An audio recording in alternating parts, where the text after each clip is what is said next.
গোপালগঞ্জে বুধবার রাত ৮টা থেকে কারফিউ চলছে, যা আজ সন্ধ্যা ৬টা পর্যন্ত চলবে। পুলিশের একাধিক কর্মকর্তা জানিয়েছেন, গোপালগঞ্জ শহরের আইন শৃঙ্খলা পরিস্থিতি এখন স্বাভাবিক আছে, তবে পরিবেশ কিছুটা থমথমে। গোপালগঞ্জ সদর সার্কেল পুলিশের একজন ঊর্ধ্বতন কর্মকর্তা বলেন, গোপালগঞ্জে গতকাল সন্ধ্যা থেকেই বিশেষ অভিযান পরিচালনা করা হচ্ছে। সেনাবাহিনী অভিযান চালাচ্ছে। পুলিশ জানিয়েছে, গতকালের ঘটনায় সেনাবাহিনী ১৪ জনকে গ্রেপ্তার করেছে। এছাড়া আজ সকাল থেকে এখন পর্যন্ত কোনো সংঘর্ষ বা মিছিলের খবর পায়নি পুলিশ।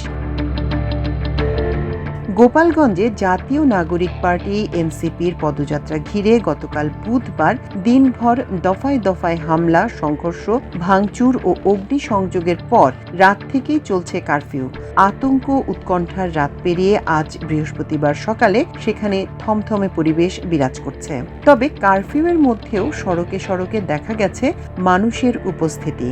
সংখ্যায় কম হলেও জরুরি প্রয়োজনে বের হওয়া এসব মানুষ বিভিন্ন গন্তব্যে ছুটছেন।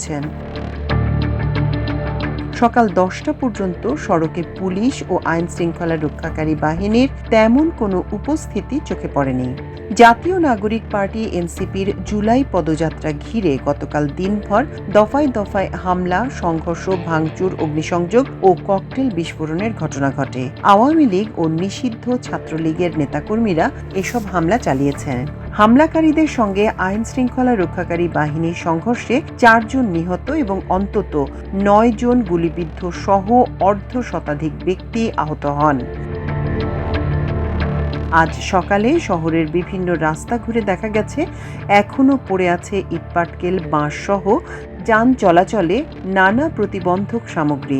সড়কের পাশে থাকা গাছ কেটে রাস্তার উপর ফেলেও যান চলাচলে প্রতিবন্ধকতা সৃষ্টির চেষ্টা করতে দেখা গেছে বেশ কিছু স্থানে।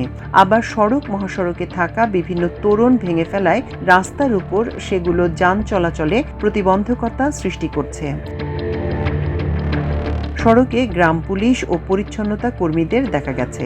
সকাল 9:30 পর্যন্ত শহরের অধিকাংশ দোকানপাট বন্ধ ছিল, তবে বিভিন্ন মোড়ে চায়ের দোকান ও রেস্তোরাঁ খোলা হয়েছে। সেখানে মানুষের জটলা দেখা যায়। কাঁচা বাজার এলাকায় রাস্তার পাশে বেশ কিছু ফলের দোকানে লোকজন ছিলেন।